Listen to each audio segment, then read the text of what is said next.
मस्त, एकदम मस्त. जेव्हा काम नसेल ना, तेव्हा मस्तपैकी ना झोप काढून घ्यायची. कारण का नाहीतर मग एरवी कामाला असेल ना, तर दुपारची झोपायला मिळत नाही. एक तर सकाळी मग लवकर उठायला लागतं आणि दुपारची झोप पण होत नाही. मस्त दुपारी झोपून उठलेली आहे, फ्रेश वगैरे झालेली आहे आणि पुढच्या कामाला लागलेली आहे. तर इथे ना आयुषला जायचं होतं मेडिकलमध्ये. तर इथे मेडिकलमध्ये ना तो प्रॅक्टिससाठी जातो ना, तर त्याला जायचं. त्याला तो मला सांगत होता की मम्मी थोडीशी भूक लागली, काहीतरी मला बनवून दे ना. तर इथे ना मी त्याला नाश्ता बनवून देण्यासाठीच उठली आणि किचनमध्ये गेली ना, तर तितक्यामध्ये डीमार्टचं सामान मी बुक केलं होतं आदल्या दिवशी. तर माझं डीमार्टचं सामान आलं होतं. डीमार्टचं सगळं सामान घेतलं आणि पहिला जागेवरती वगैरे लावून घेतलं. त्याच्यानंतर परत मी किचनमध्ये आली. हॅलो, मी आता ना आयुषसाठी एक नाश्ता बनवते, पोहे वगैरे देते. तर मी त्याला ना दूध पोहे बनवते. दूध पोहे म्हणजे बऱ्याच जणांना माहितीसुद्धा असेल. आम्ही पण लहानपणी आम्हाला ना आमची आई खूप बनवून द्यायची अशी. तर त्या लोकांना पण, मितूला पण आणि आयुषला दोघांना पण खूप आवडतात. पहिला ना पोहे चांगले पुसून घेतले मी. केव्हा केव्हा धुवून पण घेते, पण मी आता फक्त पुसून घेतलेले आहेत. याच्यामध्ये दूध घातलेलं आहे, गूळ घातलेलं आहे थोडंसं. माझ्याकडे अजून गूळ होता, पण मी गूळ ना तो फोडला नाही नवीनवाला, पण त्याबदली ना मी साखर टाकली. मग आणि थोडंसं ओलं खोबरं टाकलं. मस्तपैकी हाताने चुरायचं असतं ते आणि छान त्याचं ना मस्तपैकी असं मस्त टेस्ट लागते तशी मग. पण मी नाही ते तुम्हाला दाखवायचं म्हणून चमच्याने ढवळून घेतलेलं आहे आणि त्याला मी तो नाश्ता दिलेला आहे. त्याच्यानंतर ना काय झालं, मला इथे ना आमच्यासाठी नाश्त्यासाठी बनवायचं होतं पोह्यांची भेळ. पण झालं काय, माझे ना दीर आले होते. तर मग आता मी त्यांना पोह्यांची भेळ काहीतरी वेगळंच नाश्ता मग खातील की नाही म्हणून मी काय केलं ऐन टायमाला, त्याच्यासाठी ना कांदा आणि मी टोमॅटो पण चिरून ठेवला होता पोह्यांच्या भेळसाठी. मग मी काय केला, तोच कांदा आणि टोमॅटो आहे ना मी खिचडीसाठी म्हणजे साबुदाण्याची खिचडी बनवली. साबुदाणे माझ्याकडे ना 2 दिवस आधीच भिजवून ठेवले होते मी. त्यातले थोडेसे बनवले होते आणि थोडेसे अजून मी भिजवून असेच ठेवलेले असतात की पटकन लागले तर बनवता येतील. तर इथे काय केलं मी ना, मग म्हणजे हे उपवासाला अजिबात चालत नाहीत. पण मी जेव्हा उपवास नसतो ना, ॲक्च्युली माझ्या घरामध्ये उपवास नसतोच ना, माझा असतो ना माझ्या मिस्टरांचा कोणाचाच नसतो. पण ना म्हणून मी काय करते, जेव्हा पण मी खिचडी बनवते ना, असं लहर आली ना, तर मी ही अशी, हे बघा मी तुम्हाला सांगते की मी खिचडीमध्ये टोमॅटो पण टाकणार आहे आणि खरंच इतकी छान होते ना, तुम्ही एकदा नक्की ट्राय करा. पण हे उपवासाला अजिबात चालत नाही, मी परत एकदा सांगते.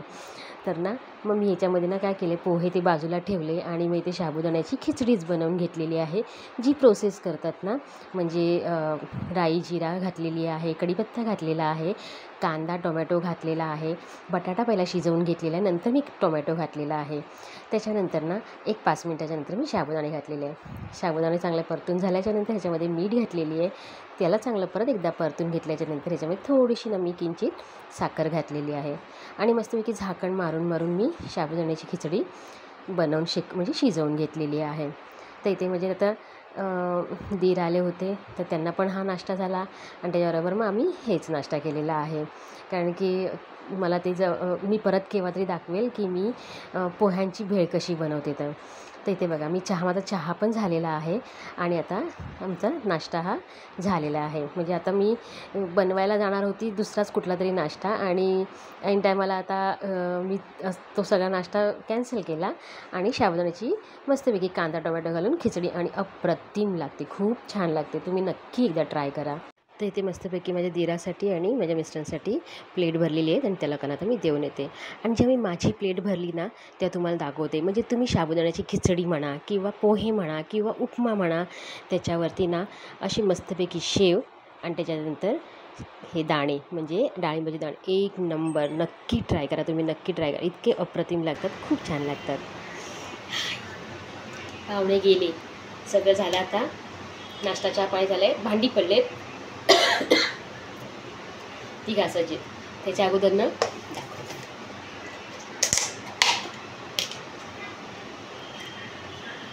बोंबील आहेत, बोंबील बनवायचे आहेत.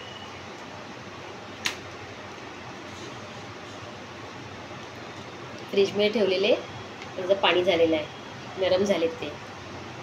बोंबलाचं कालवण आणि फ्राय करते. चला पहिला किचनचं आटपते, भांडी वगैरे घासते आणि मग जेवणाला लागते. तर मी इथे ना आता बोंबीलचा कालवण बनवण्यासाठी ना इथे हे केले, मसाला काढणार आहे. ह्याच्यामध्ये मी खोबरं, कांदा, टोमॅटो आणि आलं लसूण घातलेलं आहे आणि त्याच्यानंतर ना याच्यामध्ये धणे आणि मिरची आहे ना ती मी भिजत घातली होती. मी ही ना रेसिपी बघितली होती यूट्यूबवरती बघितली होती. पण खरं सांगू मी बनवण्याची पद्धत माझी बनवण्याची पद्धत आहे ना थोडीशी वेगळी आहे. म्हणजे मी टोमॅटो बॉईल करून घातले ना तर मला ही अशी कढी खायची ना अजिबात आमच्या घरामध्ये कोणालाच सवय नाही आहे अशी कढी खायची. तर मी ना अशी कढी बनवली ना पण खरंच म्हणजे ॲक्च्युली ती खरंच चांगली झाली असेल कदाचित पण आम्हाला तिची ना मला तर जरा पण ती कढी आवडली नाही.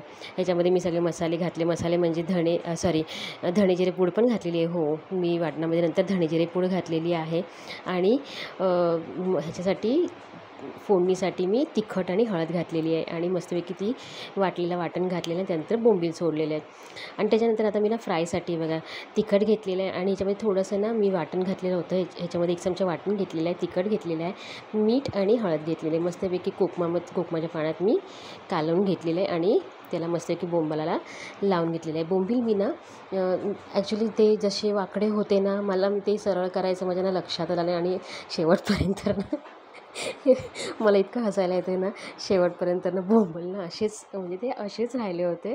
त्याला सरळ ते झालेच नाही आणि मी ते ना मस्तपैकी दगड ठेवून ना पाणी काढून घेतलं होतं त्यामुळे अजून ते तसेच झाले. याला मस्तपैकी मीठ मसाला लावून घेतलेला आहे आणि फ्राय करून घेतले. जेव्हा मी फ्राय केलं ना तेव्हा तुम्हाला दाखवते फ्राय केलं तेव्हा पण ते तसेच होते.